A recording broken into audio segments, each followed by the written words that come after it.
All right, camped out here in Coeur d'Alene, Idaho.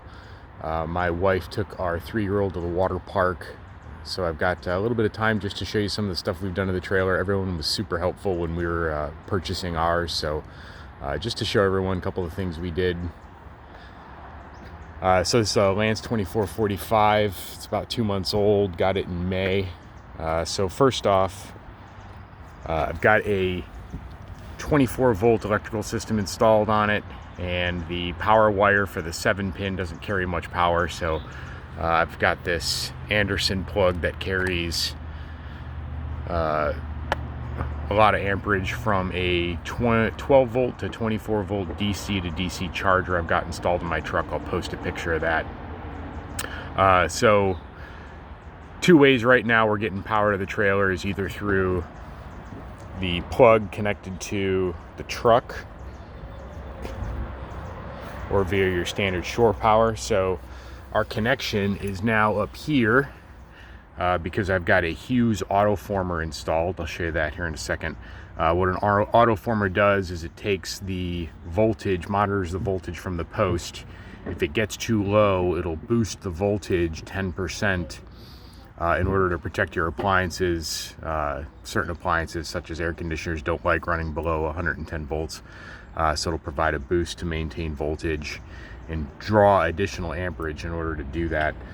So that is now our input for power.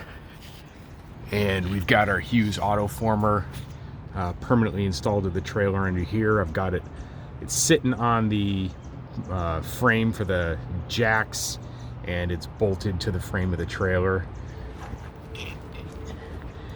And so the power for the trailer, I've got a Victron Multi-Plus installed along with a bunch of other Victron components. So this is now the power for the trailer. That comes up, goes up underneath the bed, and then from the bed, underneath the bed, comes back down, and I ran this additional wire right here. It runs all the way back, is now what goes to our load center to power our trailer. So you can see here on the autoformer, it's also a surge protector. It'll let you know whether or not you're boosting. So at night, when it's hot and everyone's running the air conditioner, or not at night, but in the evening, afternoon, when it's a hot day, everyone's running the air conditioner, you can see the voltage at the campground will drop, and it's been showing that it's boosting, but right now it's kind of cool out, so it's not showing that. So right now, we just have two Battleborn 100 amp hour batteries. However, we rewired them, so now they are wired in series. So I've got the same battery over on the other side, and instead of both of them, just serving 12 volts in parallel, they're actually wired in series to provide 24 volts. So we've got a 24 volt system. So walking around, these gray tubs from IKEA are awesome. The slide out tray holds 4 of them. So thanks to the folks that posted that. What we did was we sacrificed the space of where the 4th tub would sit. And you can see at the back of our slide out drawer, you can see the side of the Multi-Plus and some of the other components supported by a piece of plywood there with a nylon strap kind of to support the weight in the middle. So the bottom line is we lose the full height of this slide out tray, but I can still put things in the tray as long as they don't exceed that upper lip. And by doing it this way, we didn't lose any space that we would commonly use. I didn't have to lose the space under the bed. I'll show you what I'm doing with that. So it was a pain in the butt to install there, but it kind of is going to pay dividends in the long run, hopefully. One other thing while we're still outside, I'll show you that I did.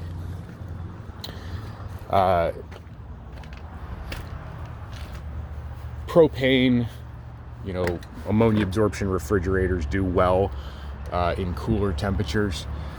On the 2445, the fridge does have a fan on a thermostat. I don't love the way it's set up because it doesn't do a great job of pulling heat out unless it gets really hot. In fact, the thermostat doesn't even kick it on until it's It was 90 degrees and the fan wasn't even running. So I've got these two just brushless computer fans installed on a piece of wood here, just as a thin piece of Luan screwed on here, and that draws the heat from behind the refrigerator and pushes it out the vent here.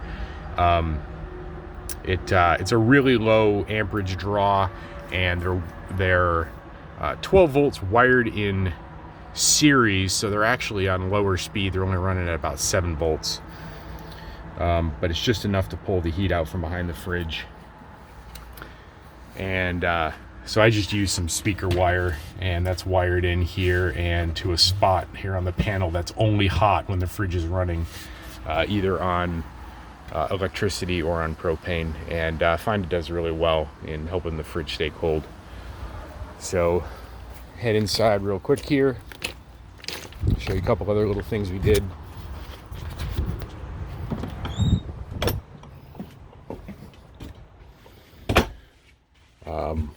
One other thing that we did is the kitchen is kind of light on electrical outlets, so I've got a 3-outlet, essentially a power strip added there. This here is a void going all the way up, so we just ran the wire up through the void, excuse me, and plugged it into where the microwave would normally plug into. We opted to take we don't have the regular microwave. We opted for the covered space instead. We've got the convection microwave, which so far is doing okay. Really a little bit disappointed in Lance. The one thing they could have done was add some more electrical outlets in the kitchen. The only one in the kitchen is right there. We've got the nightlight. Another thing that we did, so we wanted to preserve the space under the bed because for a longer trip we like a lot of freezer space. So this is an Iceco 60-liter refrigerator that runs on either 12 or 24 volt DC, or will run on AC. And really nice refrigerator, really high quality German Danfoss compressor. Super efficient. We've got it hooked up right now on 24 volts and only draws 4.5 amps maximum at 24 volts. So, like, you know, monitoring it in the range when it's running, it usually draws about 40 or 50 watts and keeps things super cold. So we've got a lot of stuff here in the freezer. We've got it set for about 15 degrees right now. You can set one side for refrigerator, the other side for freezer, any temperature down to 0, and it will maintain that. So this is wired for 24 volts right now, direct to the panel behind the bed. I'll get to that in a second video. And just added a little cooling fan here. So this is a 24 volt DC cooling fan that pushes air out, and it draws some air in on the other side here. You can't really see there, but over here you can see I added a few little ventilation holes. So the intake for the cooling for the refrigerator is on here and here, and then the outflow is right there. So it just pulls in fresh air and blows it out this little spot right here. It's been working so well so far. One other thing is we added a Level Mate Pro to help in leveling the trailer. Not too expensive. You can look it up. Makes it pretty simple using your phone to see when you're level, so you don't have to keep getting in and out checking for level. And I'll move to another video here to show you what's under the bed.